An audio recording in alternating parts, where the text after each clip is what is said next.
Let's break the map of the Caribbean for this video.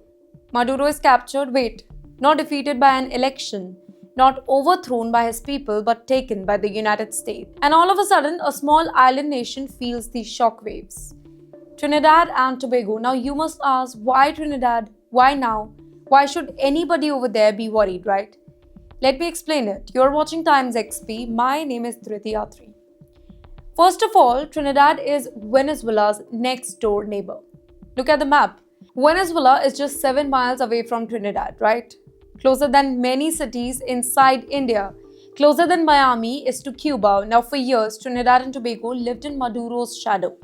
Cheap Venezuelan gas, illegal fuel trade, fishing boats crossing borders, migrants escaping hunger. Now imagine this, the man holding that system together is all of a sudden gone. No warnings, no transitions, no stability plan, just a power vacuum. Second, when a strong man falls, echo, well, it doesn't ask for visas. Here's the hard truth. When leaders fall suddenly, countries don't become calm. They become confused. Who will control the army? Who will control the port? Who will control the gangs? And then confusion spreads in Venezuela. People run. Boats, they don't just go to the US first, they go to the nearest safe land. That land is Trinidad and Tobago, small countries, limited resources, already struggling. A sudden migrant wave, it could overwhelm hospitals, jobs, housing, in fact policing, and Trinidad has seen this before too. Only now it could be much bigger. Third, energy. From opportunity to danger, here's the twist. Trinidad and Tobago is a gas-rich oil. Venezuela is also energy-rich. For years, the two quietly cooperated, gas deals, pipeline talks, shared waters. Now ask yourself, who signs those deals if Maduro is gone? Who honors them? Who cancels them? Specifically when US radar are in Trinidad and Tobago. If Venezuela collapses into infighting, energy projects, they will freeze. If the US steps in harder, sanctions tighten. Either way, Trinidad's energy security is shaken, be it prices, be it exports, be it government revenue, all at risk. Fourth, the most dangerous part by the way, militarization. Yes, now comes the scary part here. If the US captures Maduro, which they have by the way, Washington does not just walk away.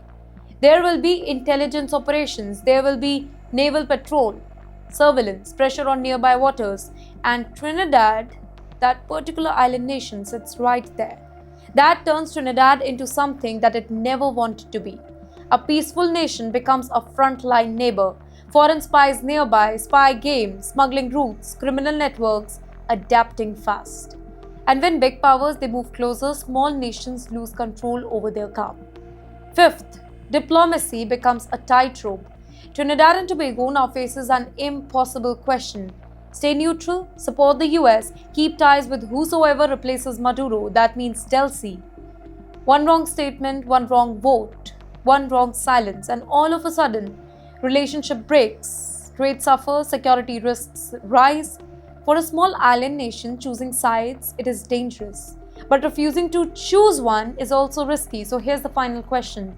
Is this a crisis or a turning point? Yes, Maduro's capture could open a door. A calmer Venezuela, legal trade, stable borders, less crime, but only if transition is peaceful. And if not, then Trinidad and Tobago does not just watch history, it observes the fallout. Through migrants, through markets, through security threat. Now this is not just Venezuela's story anymore, it is a Caribbean story, a Trinidad story, a warning to all small island nations that are living beneath big storms. And the storms that has just begun.